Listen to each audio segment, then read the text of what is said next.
Ya, salam saudara-saudara, jumpa lagi dengan saya ya.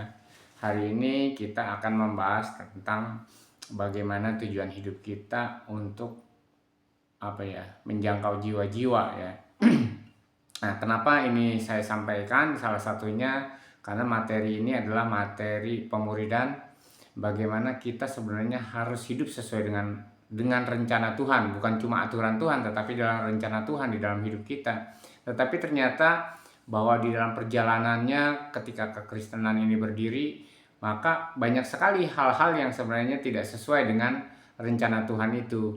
Makanya hal inilah yang kemudian menjadi keresahan saya, yaitu makanya saudara-saudara semua, biarlah hari ini kita belajar, hari ini kita coba belajar bersama-sama.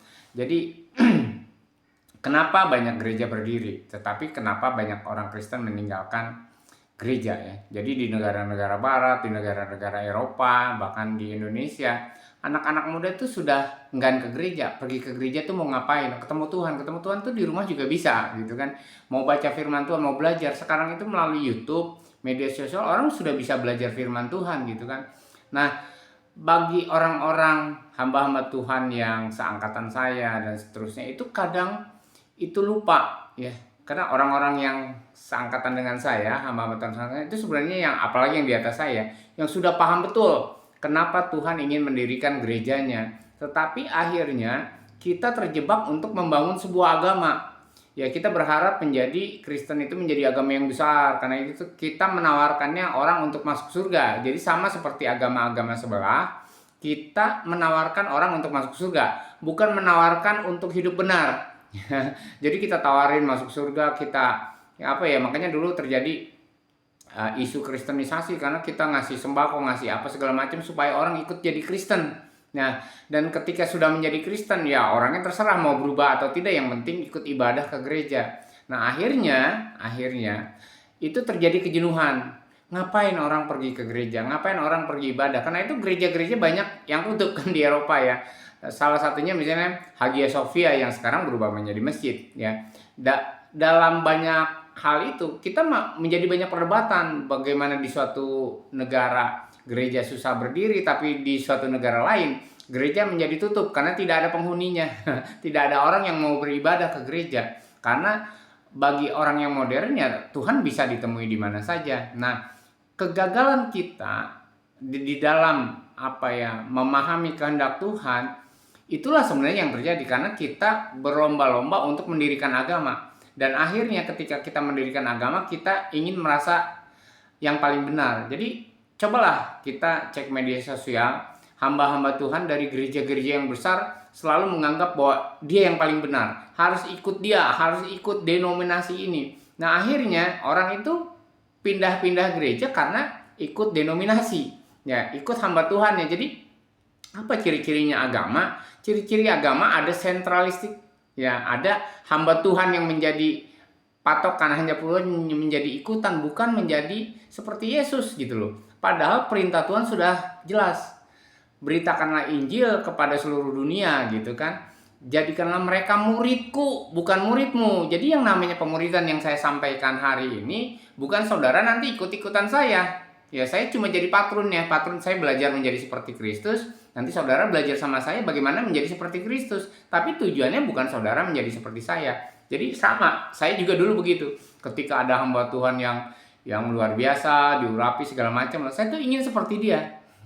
Nah, akhirnya ketika misalnya orang-orang yang kita anggap sempurna ini jatuh, ya kita tinggalkan dan kita marah. Akhirnya kita marah sama Tuhan. Ya, jadi berapa banyak juga teman-teman akhirnya hari ini ya gereja-gereja bubar gitu, orang tidak nyaman beribadah di suatu gereja karena tadi gedung gereja itu menjadi suatu kumpulan tempat untuk orang beragama melakukan liturgi. Nah, karena yang dicarinya adalah liturgi, nah akhirnya orang tidak mau pergi ke gereja Katolik atau gereja Protestan yang ibadahnya khusus segala macam. Anak-anak muda sekarang pergi ke gereja-gereja karismatik, Pentakosta yang sorak-sorak, loncat-loncat, nari-nari gitu kan.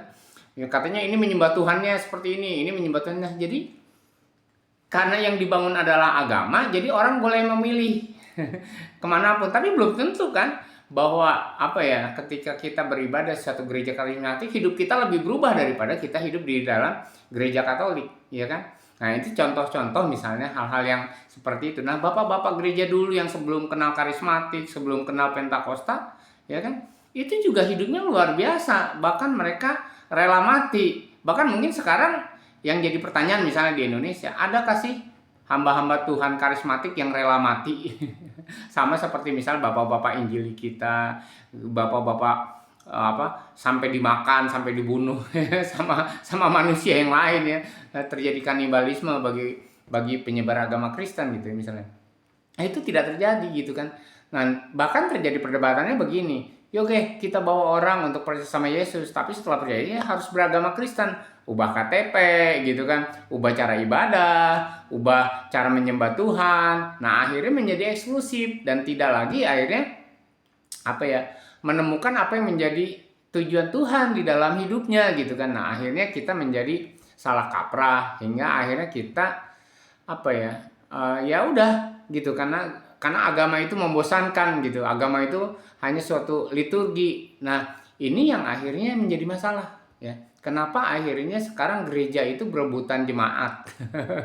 Ya, bahkan maaf ya, ini saya di sekeliling saya lah, pengalaman saya. Jadi ada orang mau ibadah gitu, pelayan gerejanya mendoakan kursi, Tuhan kirimilah jiwa-jiwa ke tempat ini. Itu karena ingin mengumpulkan jiwa, bukannya menjangkau jiwa. Ya itu salah, nginjilin nggak pernah gitu kan. Menjadi bersaksi nggak pernah, tapi pengen gerejanya dipenuhi oleh jiwa-jiwa, kirimkanlah doa syafaat segala macam, jamaah orang kiri kanan, tetapi jalannya aja sombong, ngasih duit itu juga nggak pernah gitu kan, menolong orang miskin, orang pengemis aja nggak pernah. Nah, ini kan ironis gitu loh, karena kita ingin membangun gereja. Bahkan saya berdebat dengan seorang hamba Tuhan karena dia ingin, coba ini satu gereja ya, dia bangun sendiri dengan dana yang luar biasa, dengan fasilitas yang bagus gitu kan. Ya, dia selalu mencari jiwa-jiwa yang berduit. Karena perlu operasional, kalau enggak gereja ini bangkrut, nggak bisa bayar listrik gitu kan. Dan saya miris gitu, pengerja-pengerjanya tuh bilang sama saya, bahkan saya ditarik untuk bantu pengerja di situ mencari jiwa-jiwa. Dan saya pikir mencari jiwa-jiwanya untuk apa?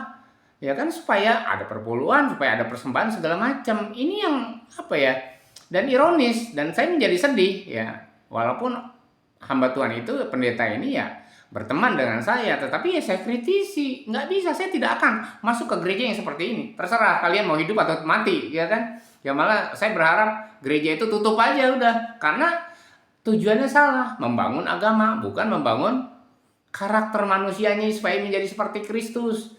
Karena itu akhirnya di mana-mana kekristenan itu dianggap meresahkan. Ya, karena cara hidupnya yang hedonisme, makan-makan segala macam yang kelihatan di mall-mall ya, orang-orang Kristen itu tampangnya Cina-Cina semua. Dan itu dengan pakaian bagus-bagus ya. Saya pernah berdebat dengan teman, kenapa sih harus pakaian bagus untuk pergi ke gereja? Iya kan kita menghadap Tuhan, pakai sepatu gitu ya. Saya pernah punya pengalaman dan saya nangis peluk seorang bapak. Ya, bapak itu mau ke gereja, tapi dia malu datang ke gereja karena nggak punya baju. Saya nangis sampai sekarang.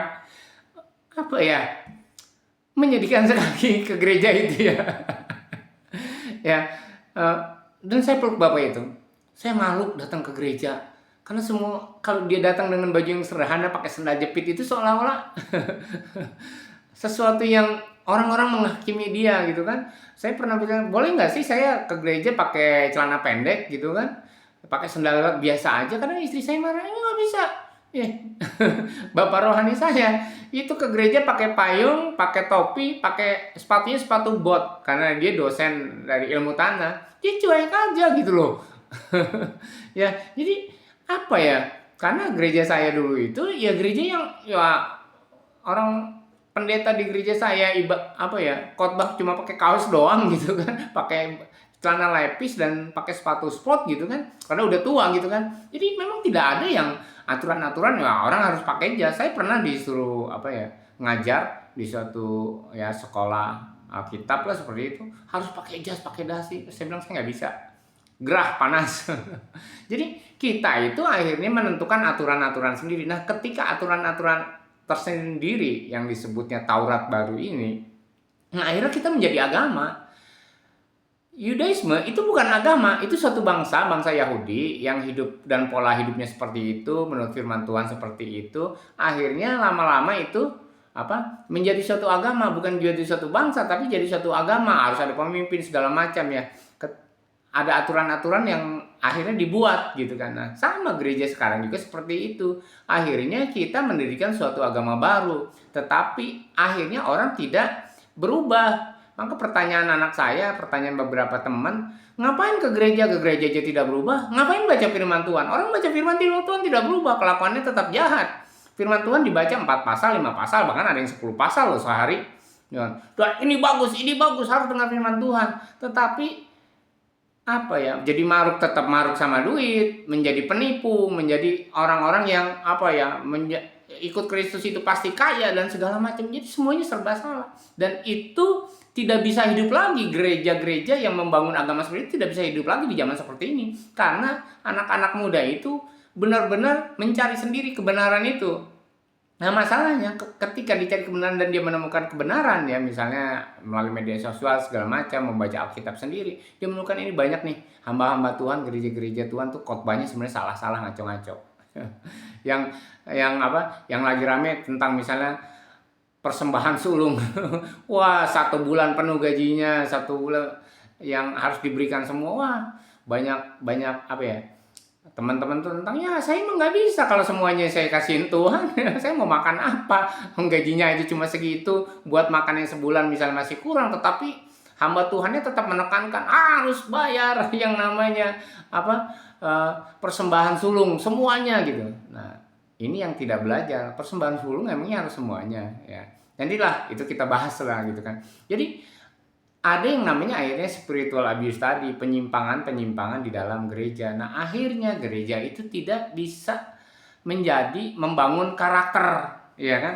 Nah, saya bersyukur saya ketemu dengan hamba-hamba Tuhan, teman-teman juga yang tidak memperdulikan berapa jumlah jemaat yang ada di dalam dia, berapa jumlah orang yang bisa hadir, karena yang dibangun tuh karakter. Nah, karakter itu dibangun bertahun-tahun. Saya pernah pelayanan gitu ya dengan teman-teman, menjangkau jiwa-jiwa gitu kan. Saya membangun sebuah karakter, membangun sebuah sikap ya. Kita berdoa wajib, kita harus membaca firman Tuhan. Tidak ditentukan berapa, terserah kalau bagi saya ya. Tetapi coba kita lakukan itu pelan-pelan. Nah, akhirnya yang tadinya nggak ngerokok, yang tadinya nggak minum, yang tadinya nggak judi, itu lepas, membenci semuanya itu.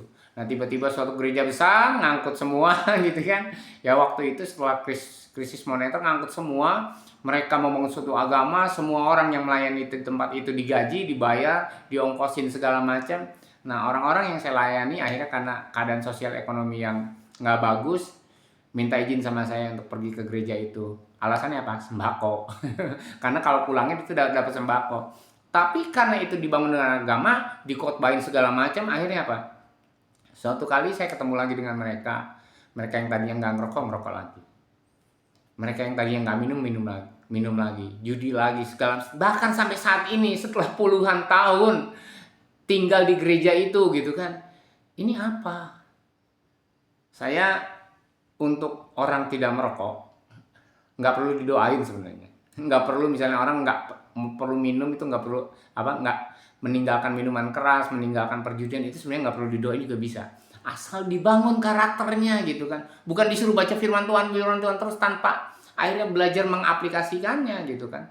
Bagi saya ya, orang-orang yang pernah terhubung sama saya, kita tuh baca firman Tuhan, mungkin kita sharing itu satu hari bisa 10 ayat, tetapi tidak pernah kita bahas menurut Matius, menurut Lukas, tidak. Kita sampaikan saja pengalaman kita, dan ketika itu kita hidupi gitu kan, itu akan merubah sendiri karakter kita, karena termanifestasi di dalam pikiran, di dalam hati kita, di dalam telinga kita, sehingga menjadi dorongan dari diri kita. Akhirnya kita membenci dosa. Kita nggak mau ngerokok bukan karena dilarang, bukan karena itu dosa, bukan karena ada doktrin-doktrin, tetapi karena buat apa gitu kan.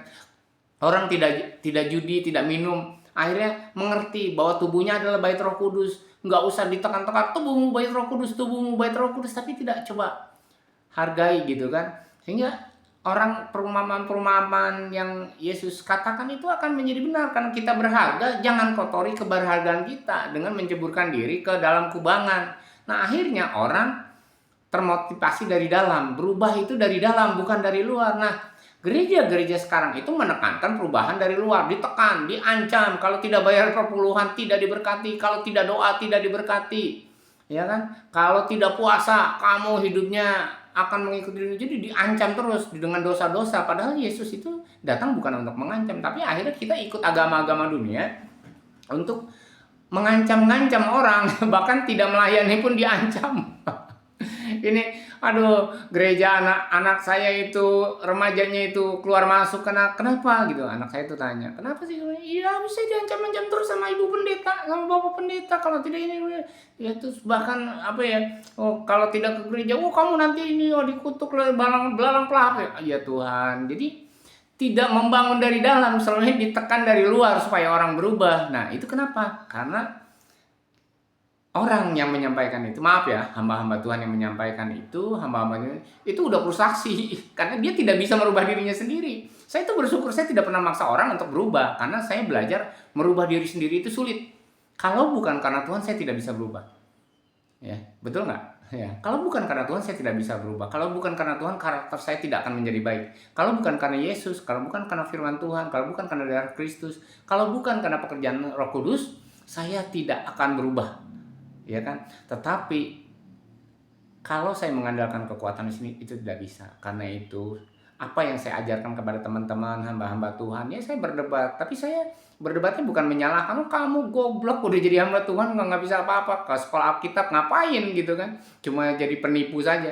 Saya nggak akan bilang begitu. Tapi saya bilang, coba Bapak renungkan, coba Bapak sesuai sama Tuhan, coba percayakan bahwa Yesus ada di dalam diri kita. Apa bedanya air kopi dengan air susu? Kita bisa kelihatan dari luar. Nah, sehingga ketika orang ingin menunjukkan Kristus yang di dalam dia, tunjukkan kebaikan. Karena secara logika kita bisa membedakan mana air putih, mana air susu, mana air kopi. Sama demikian juga hidup kita. Ketika kita beragama, kita ini Yahudi, Farisi, atau orang agama, atau memang Kristus ada di dalam diri kita. Nah, ketika itu saya sampaikan, sharing bersama, akan ada perubahan bagi orang karena berubahnya dari dalam. Saya ngajak, yuk izinkan Yesus yang merubah hati kita.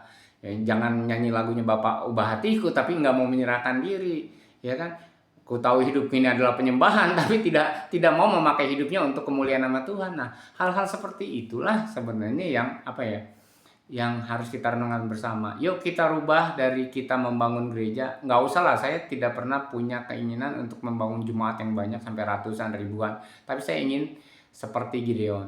Dia membangun apa ya? Ya, Gideon ya. Mungkin saya ceritakan sedikit lah supaya saudara paham.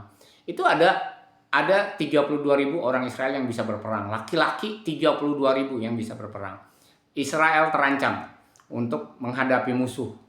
Dan dari 32.000 ini harusnya punya sifat nasionalis dong, karena negaranya terancam, daerahnya terancam. Tetapi apa yang terjadi? Ada sekitar 10.000 tidak mau berperang, tidak mau membela negaranya sendiri. Yang tinggal 22.000. Dari 22.000 itu Gideon nanya, siapa yang takut mati? Siapa yang takut kehilangan istrinya, nggak balik lagi, anaknya yang masih rindu, masih memikirkan sana sini dengan urusan keluarga, urusan dunia, makan, minum, dan pakai.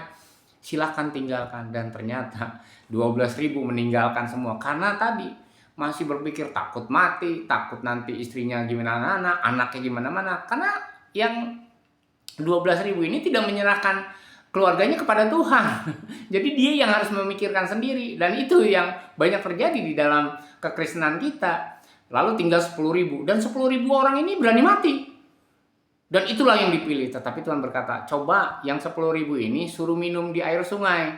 Mereka suruh terjun lari. Ya, lari kan itu dari tebing ke sungai itu. Lari dan mereka benar-benar berani mati. Ada yang terinjak, terjatuh, terguling-guling, nyebur ke sungai dan segala macam. Luka, lecet dan segala macam. Tetapi Tuhan bilang, coba lihat.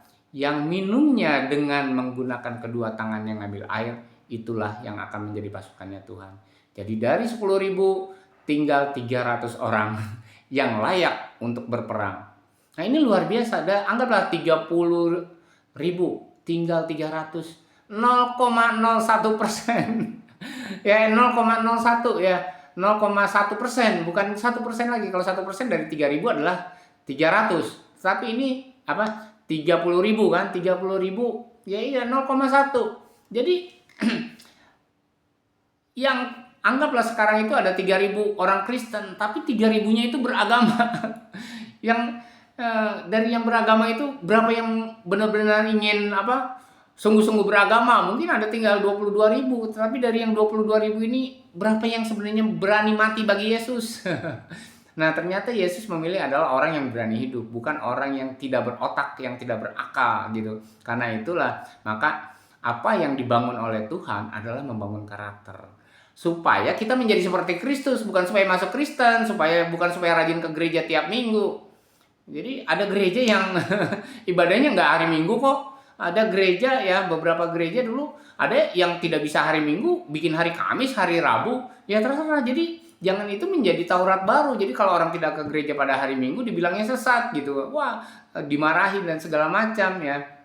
Ditegur ya kan. Padahal ada waktu lain gitu kan. Nah, apa fungsinya orang juga pergi ke gereja? Ke gereja mau ngapain? Kalau ke gereja cuma dengar cuap-cuap terus akhirnya pulang makan di jalanan apa ya?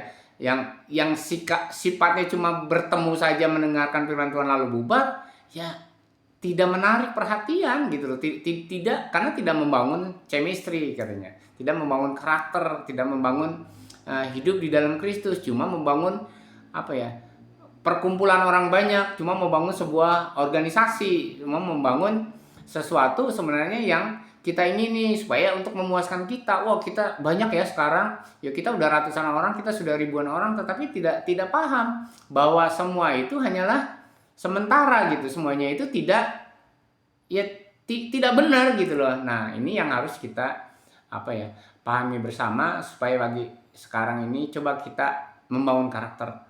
Jangan rebutan jemaat, jangan rebutan ingin apa melayani banyak orang, tapi walaupun 300 orang, mereka itu bukan cuma orang yang berani mati, tetapi berani hidup untuk Kristus. Terima kasih sudah menyaksikan. Semoga Roh Kudus memberikan kekuatan bagi kita bagaimana kita membangun karakter Kristus, bukan membangun sebuah agama baru.